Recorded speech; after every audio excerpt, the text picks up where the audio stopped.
Welcome back, my gardening friends. Well, we're in the grow room, within the greenhouse grow room, and these are some of the long chilies and chilies that we've got, Diablos, etc. I'm still getting a few giant parsnips trying to germinate, struggling to get the seed head off some of those. And here are some really nice poppies that we I wouldn't say pinched the seed head off, it dropped off in my hand. And I've sowed those. I actually chitted them first. They were actually with those big pile of cucumbers you recently saw. And some of the heirloom varieties that I had sent me from fellow creators. That was jasmine from Alternative Smallholding. So quite a bit's gone out of here now, and we're left with this. I'll leave these in for a little bit longer. So we're now into the greenhouse grow room, and like I've said before, it's been getting too warm in here and it's blowing a gale. It's Saturday the 27th. You'll get to see this as and when I upload it. These, I believe, are the turnips. Won't be long before I try and get those out. And then we move on to the beetroots. These are the DT Brown seeds. Let's just have a quick look. Sabutio, Sorbetto. No good at pronouncing. They're beets. They're beetroots. And we're to some of the sunflowers. That one's from the actual bird seed, so I don't know what variety it is. So that will be nice when we actually get a flower on that. And hopefully that might get one of the categories in the unusual. And the harlequins from Bill and Val at 2 plots of heaven. Again, there's some more heirloom varieties there. Some tomatoes, sweet peppers, some more birdseed sunflowers. Again, they were different to that one, so hopefully that's a different variety. And we've got some giant marigolds there from one of the giant groups. Now these are my bench master runner beans. They're originally in the tray, but they all went rotten, and I think these are going rotten as well. So I may have to try again. As you can see, just starting to chit now, and all these seeds were put in the trays on the 20th of April. So those are gone. I might put some more there, but as you can see by the staining, I just didn't like it at all. These are the boletto beans, and in the middle of the screen there's one chitting. So the fresh cobra seed from last year, saved, is doing better than the seed from 2016. But it's still germinating absolutely fine.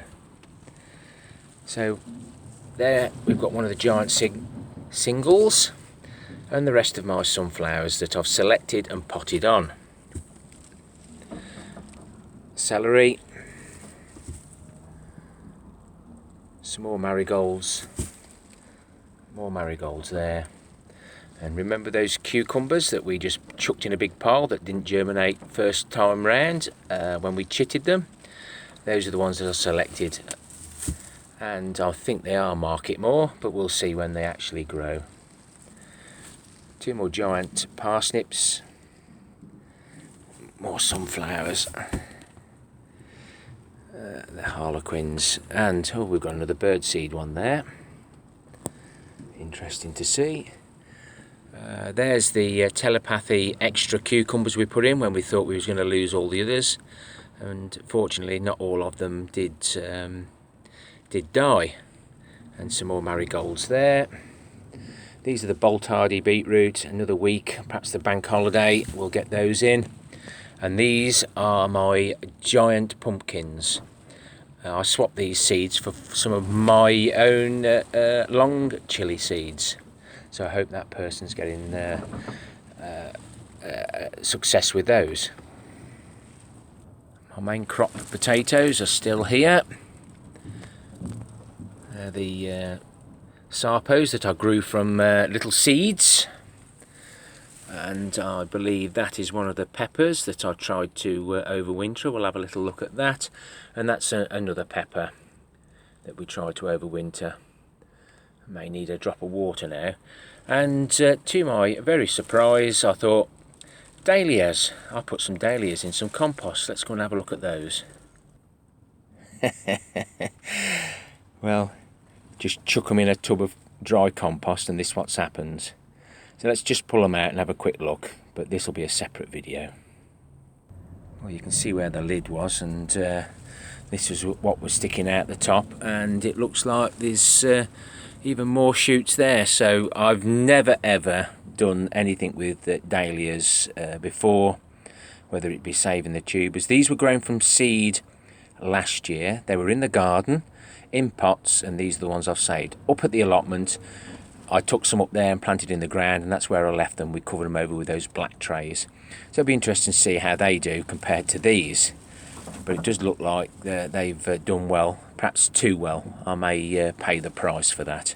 But I think they're frost tender, so I need to have a dig around there and see what I can do and just bury them. So a bit of advice on that before I actually do the video, guys.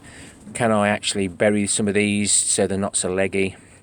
That one will be okay, but I won't know until I actually uncover them all. But that's a really nice surprise for me on this wet, windy day. I can't actually work today. I am working Sunday, so I thought I'll get a few videos done. So I've got a few things in the boot to take up to the allotment. There's one of the telepathies that survived. Let's go in. Some giant beetroots and giant Swedes, another offcut of pipe ready for feeding, and there's a couple of really good Bloody Butcher tomatoes there. They've been in the grow room for quite a while, and they look so much healthier than the rest, but it'll soon hold them back shortly.